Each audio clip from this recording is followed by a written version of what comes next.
네, 지난해 갑작스런 사고로 우리의 곁을 떠난 고 김주혁 씨. 당시에 김주혁 씨의 사고 원인을 밝히기 위해서 부검을 실시했었죠.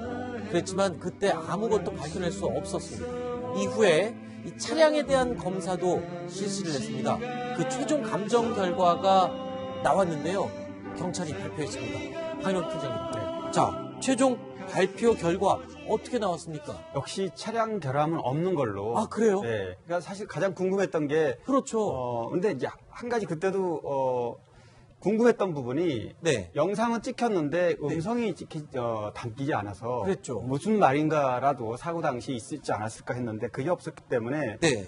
실질적으로 이게 원래는 이 국가수에서, 경찰에서 받은 이 자료를 분석하는데 한 달 정도 걸린다고 그러는데요. 네. 이번엔 3개월이 걸렸습니다. 그렇죠. 그냥 그만큼 국민적 사안이어서 굉장히 꼼꼼하게 점검을 하고 다시 재점검하고 하느라고 이렇게 오래 걸렸다고 그러는데 그럼에도 불구하고 일단 급발진이라든가 오작동, 차량 자체의 결함은 없는 걸로 최종 결론이 났습니다. 아니 그러면요. 김태현 변호사님. 네.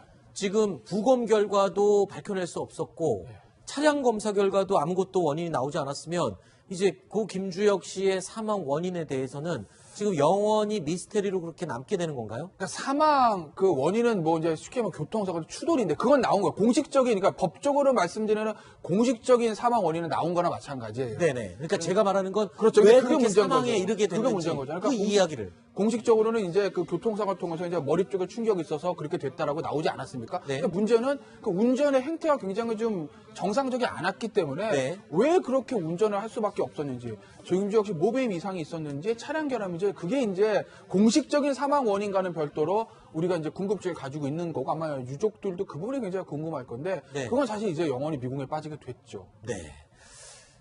자, 이 탑스타들 가운데 젊은 나이에 이렇게 요절을 하는 경우 그 사망 원인을 두고 영원히 계속 논란이 되기도 하는데 고 김주혁 씨도 그런 사례가 되는 것 같네요. 이런 가운데 김주혁 씨의 이 유작이 되어버린 영화가 있죠. 바로 흥부라는 영화입니다. 다음 달에 개봉을 앞두고 있는데요. 그 영화 속에서 다시 부활한 김주혁 씨의 모습을 확인해 보시죠.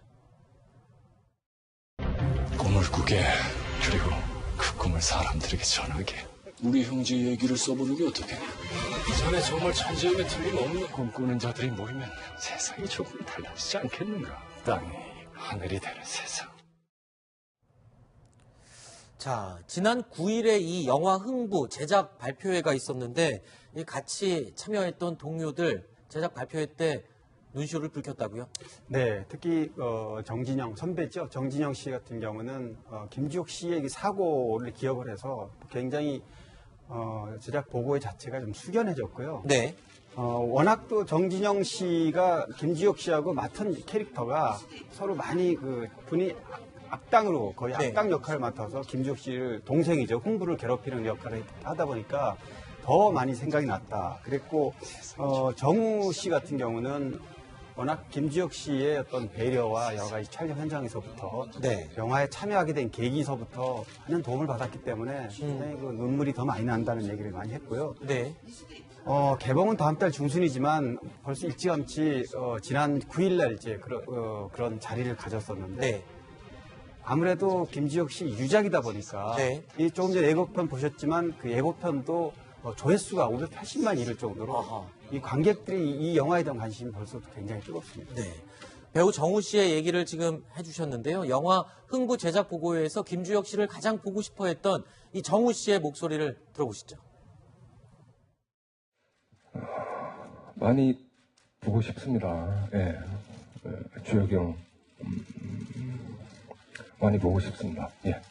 마지막에 저는, 선배님께서, 이 흥부에게 하는 나레이션이 있어요. 예. 그 나레이션, 그 메시지, 말들, 선배님의 그 목소리, 그게 가장 기억에 남습니다. 영화 흥부 촬영 현장에서요. 이 영화가 개봉하는 날 다시 만나자라는 김주혁 씨의 마지막 인사. 이 인사가 진짜 마지막 인사가 됐습니다. 네, 안녕하세요. 김주혁입니다. 예. 흥부전이라고 해서 여러분 같은 흥부라고 생각하시면 안 됩니다. 저희는 좀 더 새롭고 더 넓혀서 스케일 있는 영화가 나왔으니까요. 저희 흥부 많이 관심 가져주시고요. 개봉날 여러분 찾아뵙겠습니다. 흥부 관심 가져주십시오. 감사합니다.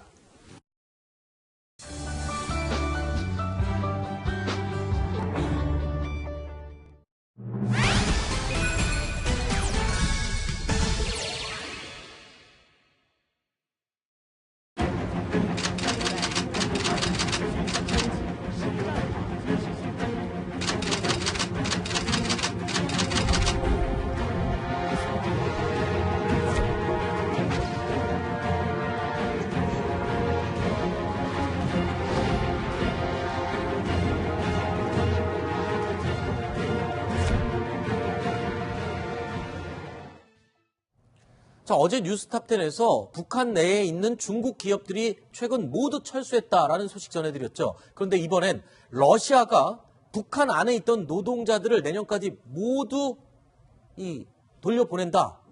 이런 얘기까지 나왔습니다. 결국 시진핑에 이어서 푸틴도 김정은에 대해서 좀 거리를 하고 등을 돌리는 거 아니냐 이런 생각이 드는데 어떤 내용입니까? 심영국 차장. 지금 러시아에 가 있는 북한 노동자들이 상당수 됩니다. 한 5만 명 정도 될 정도로 외화벌이, 그러니까 벌목이라든지 아니면 건설 현장의 인부라든지 이런 식으로 외화벌이에 북한 정권을 위한 외화벌이에 동원된 사람들이 한 5만 명 정도 되는데 내년 말까지 러시아에 있는 모든 북한의 근로자들을 다시 북한으로 가라, 다시 네. 돌려보낸다 이런 그 지시를 러시아에서 내렸다고 합니다. 이거는 다시 말해서 지금 대북 제재에 구멍을 내는 나라하고는 미국이 거의 상종하지 않겠다는 식으로 지금 대북 제재에 굉장히 강력한 압박을 가하고 있거든요. 러시아 역시도 이런 기류를 그냥 부정할 수는 없었을 겁니다. 그래서 조금 전에 나왔듯이 유엔 안보리 제재에 따라서 내년까지 이 외화벌이 차단하겠다 이런 의지를 밝힌 겁니다. 자, 북한을 제재하는 데 동참하라고 트럼프 대통령 여러 번 강조하고 이야기를 했었죠. 보겠습니다. 중국 기업들 짐 싸라. 또 푸틴. 지금 방금 저희가 전해드린 것처럼 북한 노동자들 러시아에 들어와서 외화벌이 하는 사람들 다 떠나라. 이렇게 얘기를 했습니다. 자, 김정은 입장 볼까요? 어떻게 사람이 이렇게 변하니? 이렇게 한번 입장을 저희가 대변을 해봤습니다. 어떻습니까? 허문명 부장. 그러니까 지금 트럼프 대통령이 러시아와 중국을 향해서 압박을 했었는데 중국은 그나마 좀 들어주는 신용을 했었지만 러시아는 끝까지 버텼었거든요. 근데 결국 지금 동참을 하는 것 같습니다.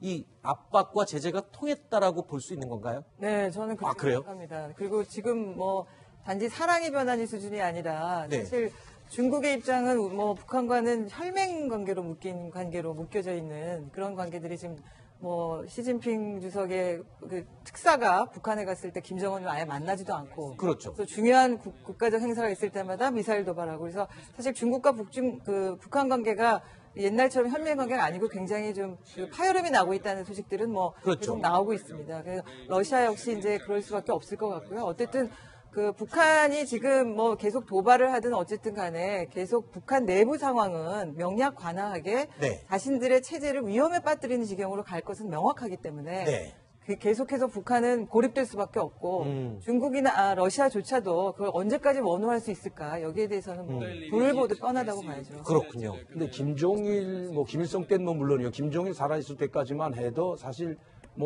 사랑 관계는 아니지만 이게 사랑하는 관계처럼 갔습니다. 원래 중국하고 혈맹처럼 혈맹 갔죠. 관계로 예. 갔고, 근데 김정은이 올라와 가지고 장성택이를 처용하고 그다음에 이제 시진핑 주석의 말을 한 번도 들어본 적이 없거든요. 네. 그리고 특사가 보냈는데 만나지도 않고 특사가 네. 돌아가자마자 뭘 했습니까? 미사일 발사하고 핵실험을 했거든요. 그랬죠. 그래서 시진핑은 도대체 안 되겠다 해가지고 대북 제재에 그전에는 기권했는데 네. 이번엔 전적으로 동참하고 투표를 했거든요. 찬성을 했습니다.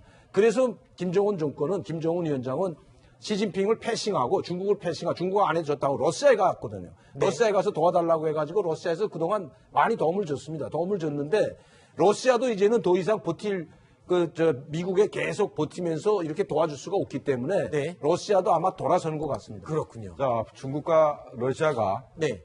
유엔 제재에 적극적으로 동참하지 않으면 안 될 이유가 있습니다. 뭐죠? 그걸 동참하지 않으면 미국이 전쟁을 합니다. 전쟁을 한다고요? 지금 중국과 러시아를 그게 아니죠. 말씀하시는 건가요? 북한을 군사적으로 공격할 가능성이 있으면 네. 개입을 하겠죠. 잘못하면은 동북아 전체가 전쟁 상황을 갈 수 있기 때문에 아하. 그것보다는 차라리 중국과 러시아는 제재를 적극적으로 동참을 해서 북한이 핵무기를 포기하도록 하려고 하는 그 동향으로 우리가 이렇게 판단하면 되겠습니다. 동북아시아에서 지금 미국의 의지가 워낙 강력하기 때문에 북한을 조금 계속 감싸주고 이러다가는 진짜 미국이 전쟁을 낼 수도 있겠다. 이런 판단을 중국과 러시아가 했다. 이렇게 이해를 하면 될까요?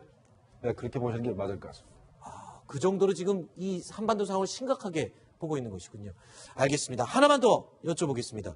지금 이 경제 제재가 통했다라고 생각할 수 있는 근거, 북한이 지금 동계 훈련 규모를 축소하고 있고요.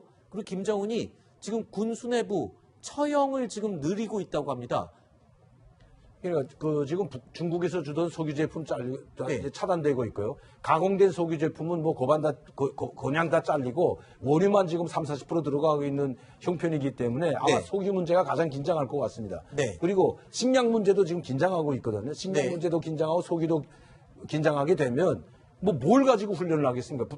병사들이 추운데 배불리 먹고야 뭐 일단 훈련을 하지 않겠습니까? 네네. 그렇다고 안 할 수도 없고. 네. 그러니까 이제 훈련을 축소할 수밖에 없는데 네. 이자도 말씀드렸지만 러시아까지 북한에 등을 돌리게 되면 네. 사실 중국에서 주던 원유를 가공 제품을 석유 제품을 러시아에서 2만 톤씩 공급해 줬는데 네. 배로 공급해 줬습니다. 그 남포항에 들어간 것도 이제 그 목격이 되지 않았습니까? 네. 그런데 러시아마저 이제 등을 돌리게 되면 진짜 북한은 살아갈 수가 없습니다. 더 경제 제재가 더 압박이 되고 경제가 더 심하게 타격을 받기 때문에 군사훈련을 할 수가 없는 거죠. 알겠습니다. 자, 7번째 이야기까지 여기서 마무리하도록 하고요. 나머지 준비된 이야기 또 살펴보도록 하겠습니다. 김정복 실장 그리고 강명도 교수님 두 분은 여기서 마무리를 짓도록 하겠습니다. 오늘 말씀 고맙습니다. 다음 8번째 소식 준비되어 있습니다. 오늘의 저희가 9위로 꼽은 내용인데요. 확인해 보시죠.